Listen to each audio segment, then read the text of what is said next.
Smart saving plan తో మీ ఆత్మీయులకు ఉజ్వలమైన సురక్షితమైన జీవితం అందించండి. టాటా ఏఏతో ఇది సాధ్యం.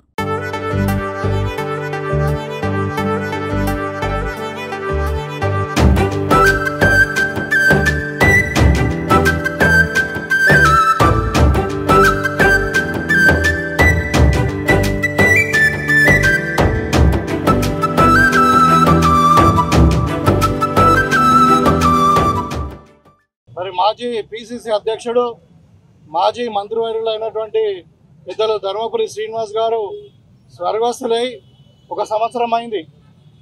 మరి ఆయన జీవితం మొత్తం కూడా కాంగ్రెస్ పార్టీకి సెక్యులర్ సిద్ధాంతాలకు అంకితమైనటువంటి సందర్భంలో మరి ఆయన ఆరోగ్యం బాగలేక మరి గత సంవత్సరము స్వర్గస్థులైనారు. మరి ఆ రోజు మా ముఖ్యమంత్రి గారు వచ్చారు, పెద్దలు సుధాకర్ రెడ్డి గారు, షబీరాల్ గారు, కాంగ్రెస్ పార్టీ అంతా యావత్తు కూడా మరి శోక సముద్రంలో మునిగి మరి దినమంతా కూడా ఉండి దగ్గరుండి అంత్యక్రియలు చేయడం జరిగింది. ఇవాళ సంవత్సరం అయిపోయింది. మరి సంవత్సరం తర్వాత మరి ఆ రోజే ముఖ్యమంత్రి గారు చెప్పారు, వచ్చినప్పుడు నిజామాబాద్లో పట్టణంలో నడి బొడ్డున డి శ్రీనివాస్ గారి స్టాచ్యూ ఇనాగ్రేషన్కు పెట్టుకుంటాము, మరి దానికి కావాల్సిన ఫెసిలిటీస్ అన్నీ కూడా ఏర్పాటు చేస్తామని చెప్పడం జరిగింది. దాంట్లో భాగంగానే మరి ప్రభుత్వ పరంగా ఇక్కడ డి శ్రీనివాస్ గారి మరి స్టాచ్యూ పెట్టడానికి కావాల్సిన అనుమతులను కూడా ఇప్పించడం జరిగింది.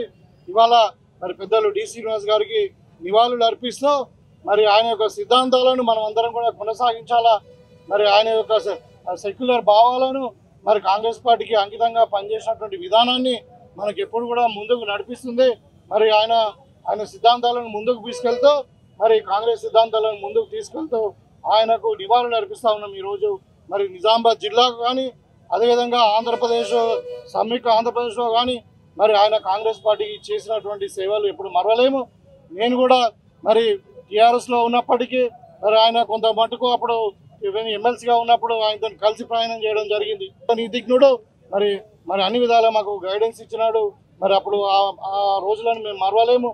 మరి వాళ్ళ లేని లోటు మనకు మరి మేము చింతిస్తూ ఉన్నామని చెప్పి తెలియజేస్తూ ఆయన ఆత్మకు శాంతి కలగాలని నివారణ అర్పిస్తున్నాం.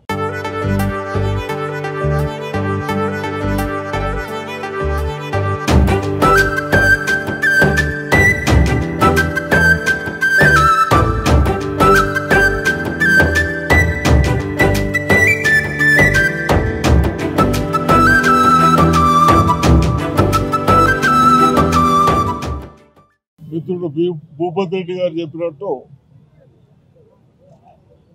వారి అంత్యక్రియలకు ఒక ముఖ్యమంత్రిగా రేవంత్ రెడ్డి గారు వచ్చడం జరిగింది. వచ్చిన రోజు ఆయన పిసిసి ప్రెసిడెంట్ గా 2 పర్యాలు ఉంటూ వారు మినిస్టర్స్ గా రూరల్ డెవలప్మెంట్ కానీ ఇతర శాఖలు చేసిన తర్వాత ఎక్కడైతే గ్రామాల్లో అభివృద్ధి కొరకు ప్రజలకు ఉపయోగపడతా ఉంటాయో అవన్నీ దృష్టిలో పెట్టుకొని చేశాం.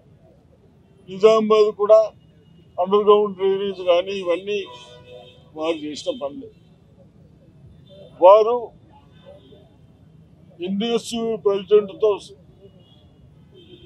చేస్తూ యూత్ కాంగ్రెస్ కానీ ఎన్ఎస్యూ ప్రెసిడెంట్ కానీ పిసిసి అధ్యక్షులు కానీ మినిస్టర్ వచ్చి వారు కేవలము ఏదో నేను మినిస్టర్ అయ్యాను పిసిసి అయ్యాను అనకుండా కాంగ్రెస్ పార్టీని తేవాలి, కాంగ్రెస్ పార్టీ వస్తానే గ్రామాలు అభివృద్ధి చెందుతాయన్న ఉద్దేశం వారికి ఆలోచనలు ఉన్నాయి. కాబట్టి వారి ఆలోచనలు మేము కూడా రాజకీయాలకు వచ్చాం.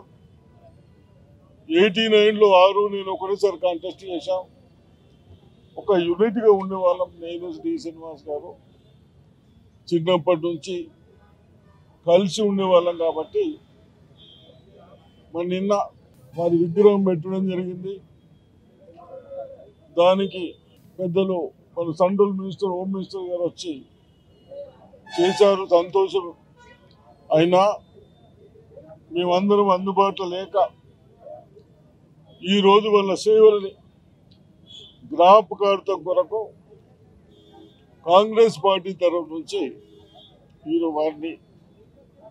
వారి విగ్రహంకు గార్డెన్ చేసుకుంటూ వారు చేసిన సేవలని నిజామాబాద్ కానీ తెలంగాణ కానీ ఆంధ్రప్రదేశ్ కానీ చాలా విధాలుగా చేసుకుంటూ రాజకీయంగా ఎవరికి అవకాశం ఉన్నా అవకాశం కల్పించుకోవడానికి యువకులకు కూడా అవకాశం ఇచ్చింది కాబట్టి తప్పనిసరిగా వారి ఆత్మకు శాంతి కలగాలని వారి కుటుంబాలు బాగుండాలని మేము ప్రేయర్ చేస్తా ఉన్నాం.